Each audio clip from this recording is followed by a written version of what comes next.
Hello, Scorpio! Welcome to Unicorn Princess Tarot. So, ito yung reading natin. Astrological reading for Scorpio, Sun, Moon, and Rising.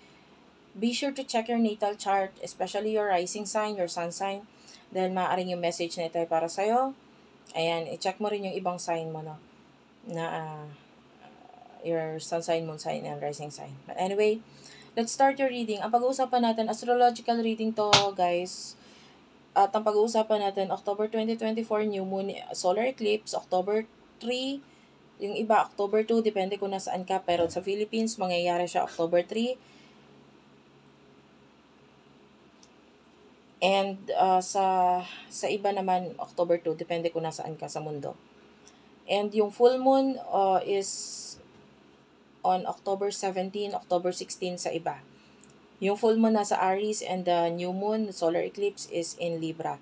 Pag sinabi niya kasi natin solar eclipse, actually, ang effect nito is pwedeng tumagal hanggang 6 months. Okay? So anyway, new moon. This is happening in your 12th house. 12th house, may kinalaman nito sa, spirituality. May kinalaman sa, um, sa sarili mo, sa mga bagay na um, pwedeng magkakaroon ka ng gain ng clarity with regards sa spirituality. Some of you, with regards to your past, because the South Node, this is in Libra. Ito, ang conjunction nitong South Node, si Solar Eclipse New Moon, and Lilith, Mercury is also here. Ayan si Sun, and it's forming a square with the planet of Mars. Yung Mars naman is nasa Cancer.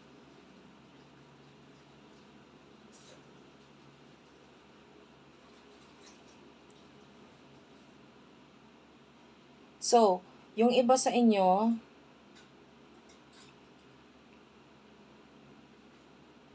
well, I really do like this new moon for you kasi during this time, Venus is in your sign. No? Venus is in your sign. So, pag si Venus ay nasa sign mo, Scorpio, there's a possibility of you na magiging mas maganda ang pagtingin ng tao sa'yo. Gaining, like, paghanga mula sa iba. Okay? Whether may kinalaman sa love, may kinalaman sa overall, mas pogi or mas maganda ka talaga during this time. And use this opportunity. Kaya lang the problem, ito nga lang. Kasi, the problem for some of you kasi yung Saturn, nagfo-form ito ng grand trine with the planet of Mars. Mars, Venus, and Saturn, grand trine, tapos puro water sign, Cancer, Scorpio, Pisces. So, yung placement ng planet na ito, very emotional. Kaya lang the problem is, oo nga, nakaka-attract ka ng iba, but the problem is pwedeng with regards to your children, no? Because the Saturn is in your 5th house.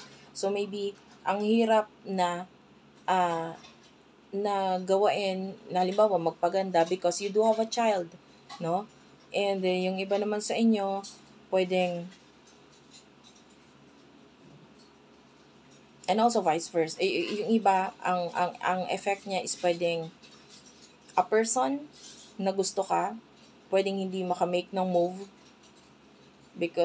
but some of you, actually it depends. Pero some of you pwedeng mag-take ng move, or mag-make ng move, or hindi, depende. Because planet of Saturn is planet of limitation pa rin. Pwedeng ang child mismo ang nagiging dahilan kung bakit hindi maka-make ng move itong person na ito sa'yo. But some of you, because it's forming a grand trine, pwedeng mag-make din naman ng move ito sa'yo. Kasi nandun na rin naman yung pagpupursige ng, Cancer, could be a mother. Okay? Maybe your mother is pursuing you na, bakit hindi ka, especially if you're a single mom, single dad, bakit hindi ka mag-aasawa? Single ka naman, may anak ka lang. So, some of you with the pursuance of your mother or mother nung partner or the person na nagkaka-interest or nagkakagusto sa'yo. So, there's this effect of that. And also, nandun na kasi yung emotionally attached or attracted na rin itong taong ito sa'yo. So, nakita tayo ng mga actions regarding dito. And, okay. Especially yung Uranus din naman is nandun sa iyong 7th house. When Uranus is in your 7th house, Uranus, planet of transformation, ito, and also nagkakaroon siya ng trining with the Pluto. Also, Pluto is also transformation and rebirth. So, some of you, there's this,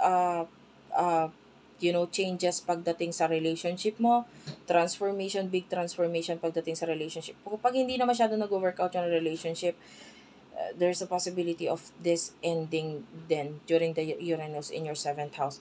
Pero kung nag-workout siya, I mean, yung relationship mo, being a friend, pwedeng mag-turn into more than that. No? Kasi big transformation talaga siya. And it could also be unpredictable change para sa'yo. Okay? Especially si Pluto is nasa iyong 4th house. So, there's a lot of transformation pagdating sa iyong home. Okay? And it's also forming a sextile with your planet of Neptune. So, yung pagsasextile kasi niya, medyo magiging mas madali sa yung makita at malaman kung sino yung mga person, mga taong dapat sa buhay mo ngayon, dahil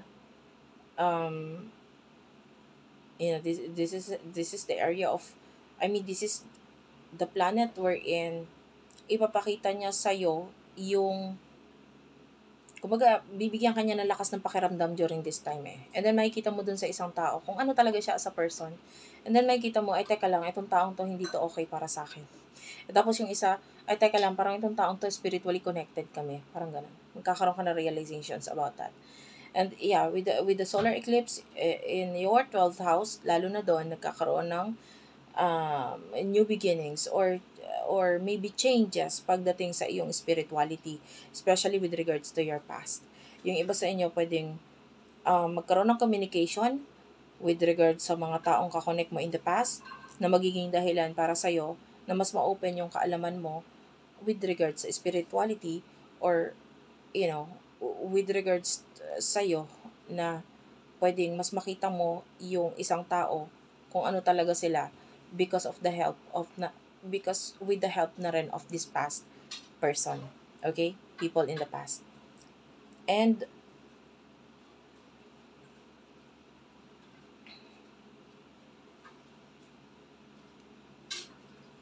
punta tayo sa full moon. Yung full moon kasi can bring changes, ending, transformation. It's happening in the area of your life na, wait lang,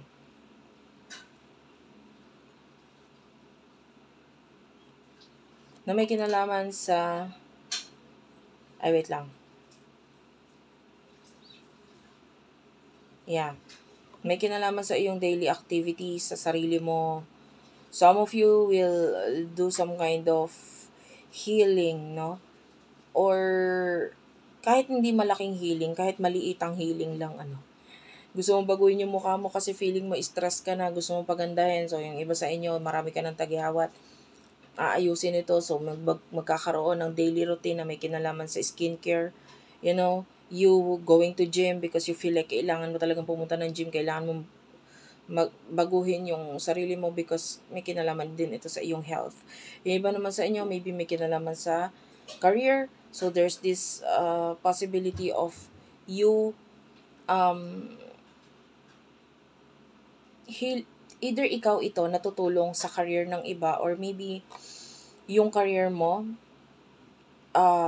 during this full moon, ayan, may mga, hindi, yung pag sinabi kong ito, lalo na itong month na ito kasi nga solar eclipse siya, so pwede siya tumagal hanggang 6 months, So there's a lot of healing na may kinalaman sa career, daily activities, work routines mo, yung health mo, yung duties mo, responsibilities mo. Ayan, may growth tayong nakikita dito, no? And be careful nga lang kasi hindi maganda yung aspect ng moon during this time. So pwedeng may masaktan ka or ikaw ito na pwedeng there's a high chance of you na maaksidente. So, be careful. No? Wag masyadong magmadali or magpadalos-dalos.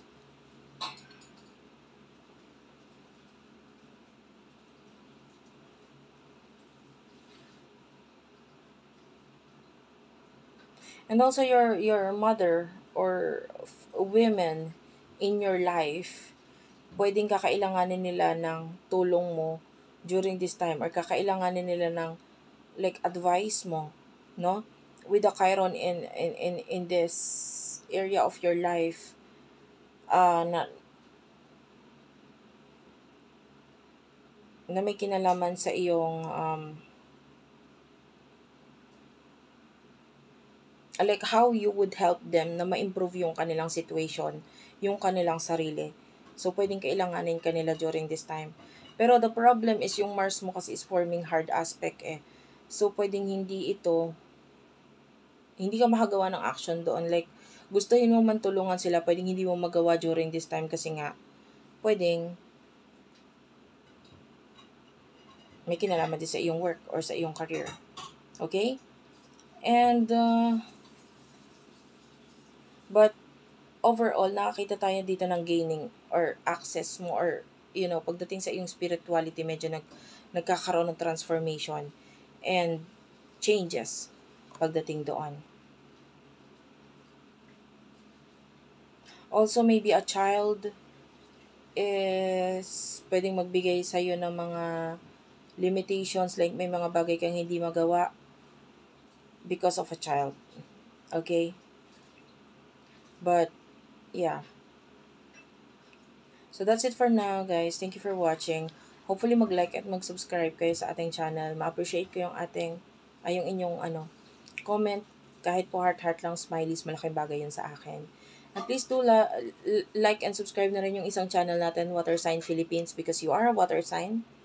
So, meron tayong nakakonsentrate naman sa mga Water Sign Philippines. Please do check it out. Okay, thank you for watching. I love you all and bye-bye.